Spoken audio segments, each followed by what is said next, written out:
Namira pamberi pedaira mambo mutasa. Yesu yote vichukwaje? Sio zanja tara ni vichukwaje. Ila mashabatu wale moshi. Yani mashabatu wale moshi. Mwanari batiro. Mwanari batiro. Pamsore kana. Nditwa ikumo makuru. Vakauya mumusha. Vakazvarwa mumusha mu 1985. Mutasa ni kazi kudana amai vanogara kumusha chimanimani.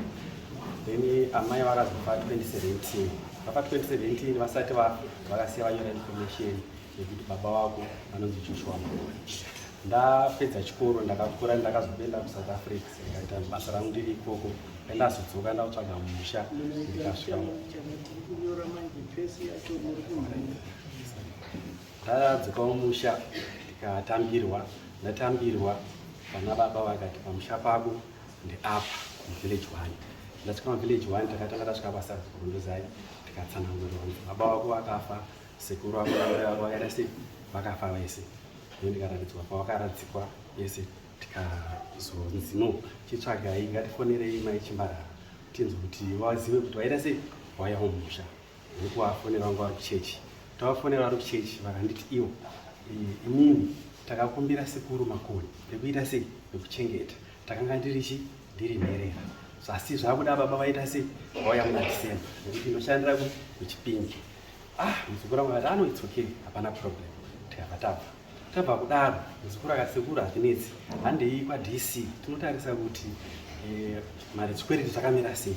Taenda kwaDC tokuona munda wakachinjwa wakaiswa muzita ramai Chimbarara. Ko zvakafamba sei? Vadaro vaya tikachita tochiita sei muzukuru akati sekuru hazvinetsi imi sekuru handei kupi kwaMutare tinoverifya kuti staili ndizvo here zviripo kana kuti zvakaita sei zvakasiyana.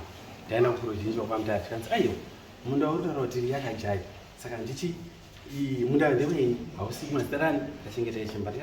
Tikanzi no pane zvakatoitika vanhu vekupi vekudistrict asi muchinobhadhara ichi chikwereti chese tobhadhara chikwereti chese. Tabhadhara chikwereti chese tikanzi nemunorima peacefully musanetsane nevanhu for sure. Takauya tikarima tarima pamunda ndakazoshamisa muzukuru akufona kuti sekuru kuno ndaita sei ndakusungiswa how come. Saka hama dzangu vana baba vakandiratidza pamunda pasiri pangu ndachita muzukuru akasaka ndakutonetseka kutoita sei. Kwasabhuku takavaudza nyaya kuti ndo nyaya iripo. Sabhuku akati tanzi kuno musaita sei hamugadzise nyaya dzinogadziswa kuti ndiri kunetsa. Alright toita sei paya muzukuru tatoisirwa interdict yekuti musaite sei musaite any activity pamunda. Hauna muzukuru saka petarima patichadii kanzi hatichakwanisi kusvika pamunda kusvika tanzwa nyaya dzekumakotsi.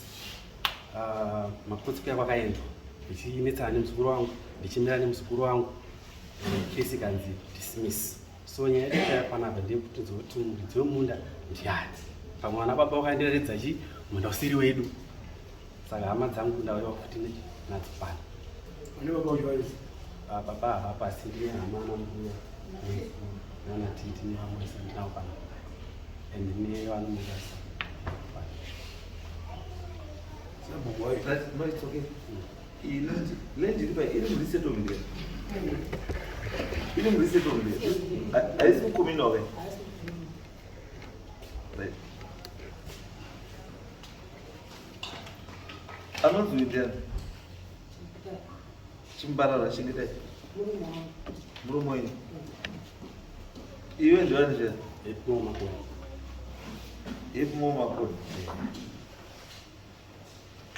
Iwe ndimani? Ndina Chimbarara akazvachengeta. Zitani Kudinzi matikiti. Mazita wanisa. Matikiti Makore Chimbarara. Ine ndiri muzina wachengeta Chimbarara. Anowandiwa pamanga ndinahanya nekuno. Zita rake rakazopindezera. Zita rani? Ine Murubonyi.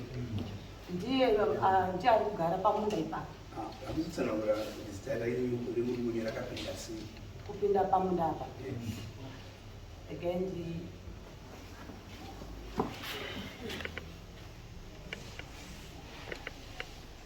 pamusoro yachangamira.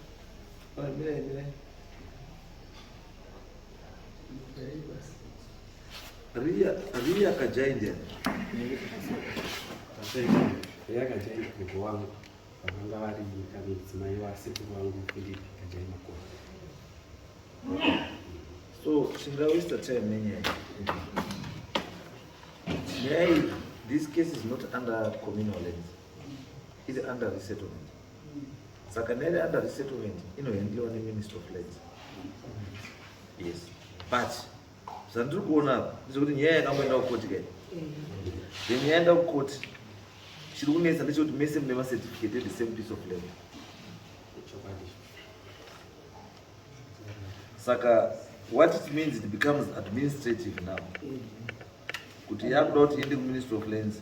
Minister of Lands, you either say, you got the sign, I have one to with him. Ndiani. Saka naenda raisha ndio court kwa magistrate. Yako enda kwa administrative court. Is where you why do that? Ndicho kuti kana chino chini iri muri settlement then sina jurisdiction. Then sina masimba. Yekuti nditore chita kuti iwe ndi muri land, iwe ndi muri land. Because no condemnation of land. Denga communal land. Nduva ndokutore sabu ndita uri kuti ngano rupabi sabu kutondora apa nduva ndete nacho. Asi iyi resettlement manje. Iri area gazetted ni government. Ndeka kunowana. Saka kunofanira kuine record kuti munhu akambopiwa nzvimbo iyi ndiani. And how come to 1, 2, 1 meter permits? Emunda 1. In a different days, but whether animal different discount, but the fact to aka issue because I will issue a permit. Maybe it's not a risk. Could it so it means to go on issue a map. Aku issue of the permit. Panimuna haripo. It means pama records. Zero of the haripo has to reflect on the panichi. Panimuna. Saka now that muna haripo because people will irishi. Iripo. Jablo the Minister of Lands yacho. Each time go back per ground. You verify. Go not right. Muridisha isha will jumbo di. The whoopie. What even that I saw. Makacha or one sort of 125. This way, January. Makacha would you? Go to Ling. Yes, there was no reason for you to come here now. Yeah, because God knows who don't need about it. Even more, because according to this court judgment, a perusal of the papers indicates that both parties claim rights to the same piece of land. They both have documentation to allege their claims, which are from two different authorities, both vested with the right to distribute land and allocate the same. The applicant is a permit from Tasnaro District Council, while the respondent is a map and the receipt of a lease of an A1 farm, lease issued by the Ministry of Lands. In that regard, both parties appear to be having a clear right on the face of all, albeit from different competent authorities, which use different legislative pieces. This is not a matter which can be resolved on the papers, neither can it be referred to a full trial because of the administrative problems which are apparent on the face of it. Two authorities, both competent, having allegedly issued competent rights to either party. There appears to be a mishap with regards to the regulatory bodies. It is prudent for both parties to go to the respective regulatory bodies and have the anomalies dealt with there first, and if further disputes emanate, they can proceed to the administrative court. The matter is therefore dismissed with no order as to cause.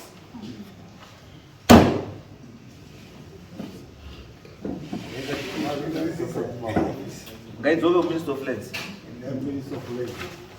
And did it? Do I some sort of from here to from there? Makuita say. Martin. Minister of Lands. Akapedili yapo. Ndo vataenda hapo. Minister of Lands. Tashika ku Minister of Lands. Ndo paanoti mundimi wanani ngataura kasipeni panasapeni. Ndikandile paper ndinare ndakabhana kukhoti. Zvikazi ndiripi pandabasha. Ndo vaerenga paper. Vaerenga paper kati iya ndimi wekwa Chimbarara ndikati hongu. Zvikazi ha kuna wakomana vari kuya pana. Wachiti mundandi wedu nemapepa ari kugadzira zvaano zvaidi zvainazvo. wakasotongouya tikawarambira kuti hamubhadhari mutero kana musina pemiti. Saka vakomana vakazouya futi kumashure aine pepa yekuti kwazina vaukota asi rasina kufanana nekii ndikataona kogona wakatora oda wasina kutora rulimi ini ndakamira rulimi kutete sei ibude. Saka ndobva obva wachiti imimi pamunda penyimbo pamborinei ngozi munda uyu mudiki diki munda uyu ndobva ndachivatsanangurira zvikazi munda wenyu mudiki diki uyu pamborinei chiri pamunda penyu pa ndobva ndavatsanangurira ndikati ndane makore mangani gore reri ndatava chi20 ndichigara pamunda ipapo tadhivhelopawo tine maprojekti atinoita emiti zvakasiyana sezvinoita pamunda kazi vanhu awapindwa nejelasi vanhu avo wakuti kwazi munda nepa12 years vakangovari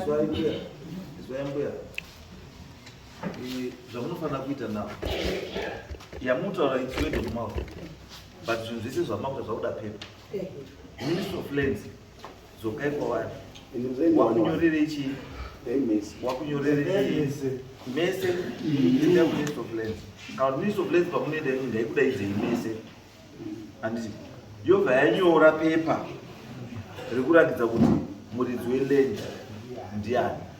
Kana paine pakati penyu anenge ada kucontesta decision iyoyo wochizocontesta akabata pepa ramuriswa neministry of lands ndoparinya ngaasataure chete zvakuti vanhu vakamboya put it in writing kuti mimi munge muine something chame because right now mefana kamurudishowa kuti bepa rakabva ministry of lands but now hapana, so you need to go back ngawaite chinhu chawo in writing and so that munhu kana anocontesta anocontesta against pepa ramakabata iye achapiwawo pamucharipiwa iye anopiwawo pepa iro izwa izvi hapana chekutaura zvanda kutaura indo ndati dare ramauya nenyaya iyi handiroba dare nedetermination yenyaya yenyu ndiriko uko kulands kana watadza iwo wanokwanisa kuti nyaya yenyu ngaiende kumberi kuadministrative chii court administrative court yochipa chii decision zvakaita iripi decision yacho iyoyo vakati kwazi pemutinozvimira ika tinoita izwai mbuya mazwa judgment yati wanhu wese muri 2 mune mapepa ari authentic akabva kuma authorized bodies anobvumirwa kuoffer mapermit. Saka nenyaya yekuti pakadaro zvakutaura kuti mimi vanhu muri 2 dzokai futi kuministry of lands inochigadzirise ichitarise kuti anofanira kunge aripo ndiani asikafanira kunge asipo ndiani. Kana wazvitadza wanoipfuudza yoenda kuadministrative court. Administrative court ndiyo yochipa judgment yekuti ndepawe. Saka chienda iko enda iko enda mese muri 2 nyaya nyingi iko